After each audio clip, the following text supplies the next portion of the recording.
What's up, everybody? Welcome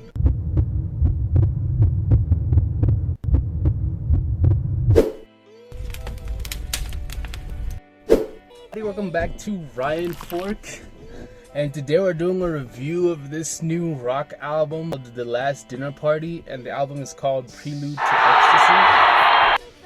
So this is the debut album of this new band that's been making waves recently, and I saw a Pitchfork review it, I saw Fantano review it, and I loved how polarizing the reviews were.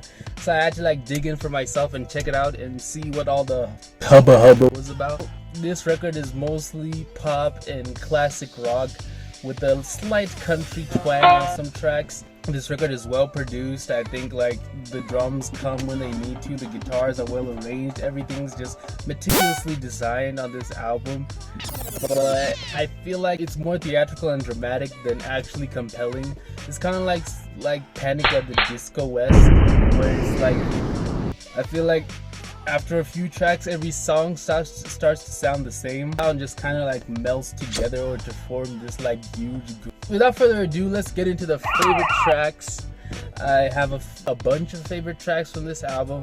I love the Feminine Oh my Urge. God. I think it has great vocals, great use of the hook. I love the theme. I love the concept behind it. The Sinner, which I think has a really weak hook, but then the thumping drums and the clean guitars kind of carry it through and make this at least the most exciting on the album. You know, gets your heart racing and shit.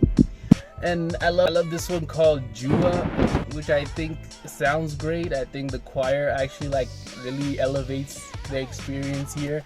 And it's short, which is a real problem throughout the album. I wish more songs were at least this short, because there's a lot of material. There's a lot of material throughout this album, and then we get to tracks that I'm iffy about, which are this is a whole boatload of tracks that I'm not really crazy about. The first is Prelude to Ecstacy, the title track, which I found to be a bit boastful but lacking any punch. I think it sounds like Disney scrap material for some animated feature film that they wanted to put out in the 1960s.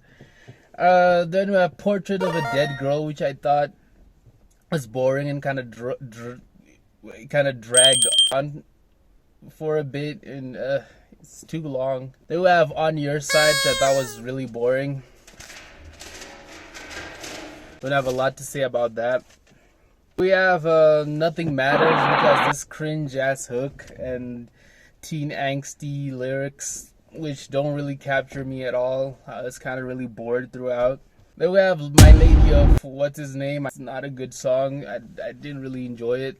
Then we have Mirror, which was really extremely boring. The most boring on this whole album. No real thoughts about it. Then we have Burn Alive, which is also boring. I couldn't bring myself to listen to Beautiful Boy when it actually came on, because I was just too tired.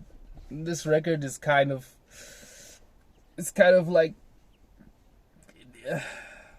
so conclusion, I thought this album suffers for a new term that I coined just today, called rockophilia.